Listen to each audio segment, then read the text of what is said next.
তোমার ফ্যান্স যারা তোমাকে সাপোর্ট করে, তোমাকে মোটিভেশন দেয়, তোমার ভেতর জাগিয়ে তোলে আত্মবিশ্বাস, যাতে তুমি আরও উন্নতি করতে পারো, সাথে সাথেই তোমার কাজকে আরও বেশি করে ইমপ্রুভ করতে সাহায্য করে।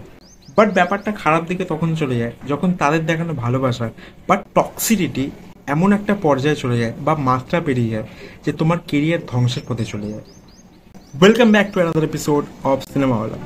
আজকে আমরা কথা বলতে চলেছি একটি অত্যন্ত অবিশ্বাসনীয় এবং মর্মান্তিক ঘটনা নিয়ে, যেটি উঠে এসেছে কানাডা ফিল্ম ইন্ডাস্ট্রি থেকে, ঠিক যেখান থেকে আমার তোমার প্রিয় কেজিএফ খ্যাত রকিং স্টার ইয়াশ বিলং করে। তো সেই ইন্ডাস্ট্রিরই ওয়ান অফ দ্য বিগেস্ট স্টার্সদের মধ্যে একজন দর্শন, চ্যালেঞ্জিং স্টার দর্শন এর একটি কন্ট্রোভার্সি বর্তমানকালে প্রচন্ড পরিমাণে ছড়িয়ে পড়েছে। তো চলো সেই ঘটনাটিকে জানা যাক, ভিডিওটি শুরু করা যাক।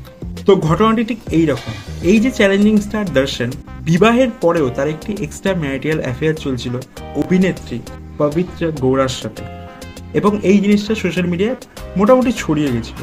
ঠিক এই সময় দর্শনের একজন ফ্যান রেণুকা স্বামী বলে সোশ্যাল মিডিয়ায় বানায় নিজের একটি ফেক প্রোফাইল এবং পবিত্রা গৌড়াকে বাজে রকম ভাষায় মেসেজ করতে থাকে, যাতে তিনি দর্শনের সাথে নিজের রিলেশনশিপ ভেঙে নেন এবং দর্শন এই রকম বদনামি থেকে বাঁচতে পারে।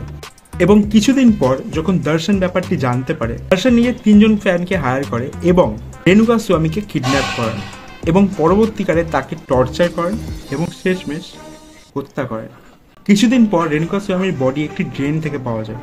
সবাই মনে করেছিল যে ব্যাপারটি সুইসাইড, কিন্তু ইনভেস্টিগেশনের পরে জানা যায় যে তাকে ব্রুটালি অত্যাচার করা হয়েছিল এবং শেষমেশ মার্ডার করা হয়েছিল। এরপরে দর্শনের এই 3 ফ্যান যায় থানায় এবং কনফেস করে যে তারা রেণুকা স্বামীকে হত্যা করেছে। বাট জিজ্ঞাসাবাদের পরে জানা যায় যে না, তাদের 3জনকে দর্শন হায়ার করেছিল এবং বলেছিল তাকে কিডন্যাপ করতে, তাকে মার্ডার করতে এবং শেষমেশ পুলিশের কাছে গিয়ে সারেন্ডার হতে। আর এই জন্য দর্শন তাদেরকে দিয়েছিল 30 লক্ষ টাকা। তো ভাই, একজন মিডিল ক্লাস ফ্যামিলির ছেলে হিসেবে 10 লক্ষ টাকাটা আমার কাছে খুব বড় একটা অ্যামাউন্ট। বাট এই 10 লক্ষ টাকাটা কি তোমার জীবনের থেকে বড়? এই 10 লক্ষ টাকাটা কি তোমার মা বাবার সম্মানের থেকে বড়, বা সেই আপনজনদের ভালোবাসার থেকে বড়, যারা তোমাকে প্রচণ্ড পরিমাণে ভালোবাসে, শ্রদ্ধা করে, স্নেহ করে? আমার কাছে তো মনে হয় না।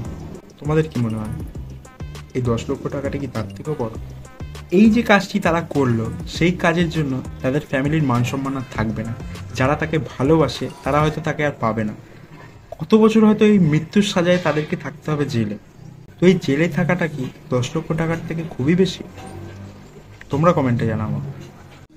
ফ্যান্সদেরকে নিয়ে হয় কন্ট্রোভার্সি নতুন কিছু ব্যাপার না, এর আগেও এরকম অনেক ঘটনা আমরা শুনেছি, দেখেছি। থালাপতি বিজয়, যাকে নিয়ে কিছুদিন আগে একটা ভিডিও বানিয়েছি, তারই একটি ফ্যান কিছুদিন আগে তার মুভি রিলিজ হচ্ছিল না বলে নিজের গায়ে আগুন পর্যন্ত লাগিয়ে দিয়েছিল। তো যাই হোক, দর্শন এখন পুলিশ হেফাজতে, তিনি গ্রেপ্তার হয়েছেন। বাট আমরা সবাই জানি আমাদের এই সুপারস্টারদের হাতে অনেক পাওয়ার আছে, অনেক কানেকশন রয়েছে। তো সে হয়তো খুব তাড়াতাড়ি জেল থেকে বেরিয়ে আসবে এবং আবার সে মুভি করা চালুও করে দেবে। এইরকম এক্সাম্পল তো আমরা এর আগেও বলিউডে বা অন্যান্য ইন্ডাস্ট্রিতে অনেক দেখেছি। তো দেখা যাক কি হয়। তো যাই হোক, তোমাদের মতামত আমাকে কমেন্ট বক্সে জানাতে পারো যে তোমাদের ওপিনিয়নে এখানে দোষটা কার? সেই ফ্যান্সদের যারা খালি নিজের আইডিয়ালকে বদনামের হাত থেকে বাঁচাতে চেয়েছিল, কি সেই আইডিয়ালের যে খালি চায়নি যে তার পার্সোনাল লাইফে কোনো ফ্যান বা কেউ ইন্টারফেয়ার করুক, এবং শেষমেশ সে নিয়ে ফেলে এমনই একটি পদক্ষেপ যেটা একসাথে 4 জনের জীবনকে শেষ করে দেয়? তো যাই হোক, এই ছিল আজকের ভিডিও। যদি ভিডিওটা ভালো লাগে তাহলে ভিডিওটাকে লাইক করে দিও। আর খুব তাড়াতাড়ি আমাদের চ্যানেলে 100 সাবস্ক্রাইবার্স কমপ্লিট হতে চলেছে। তো যারা এখন অব্দি চ্যানেলটাকে সাবস্ক্রাইব করনি তারা অবশ্যই করে দিও। তোমাদের মতামত আমাকে কমেন্ট বক্সে জানাতে ভুলো না যে তোমাদের ওপিনিয়নে এখানে দোষটা কার ছিল। আর যদি আমার একটুখানিও ফ্যান হয়ে থাকো তাহলে ভিডিওটাকে শেয়ার করে দিও সবার সাথে। তো যাই হোক, শেষমেশ একটাই কথা বলবো, চুজ ইউর আইডিয়ালস ওয়াইজলি। তো চলো, দেখা হচ্ছে পরের ভিডিওতে। পিস।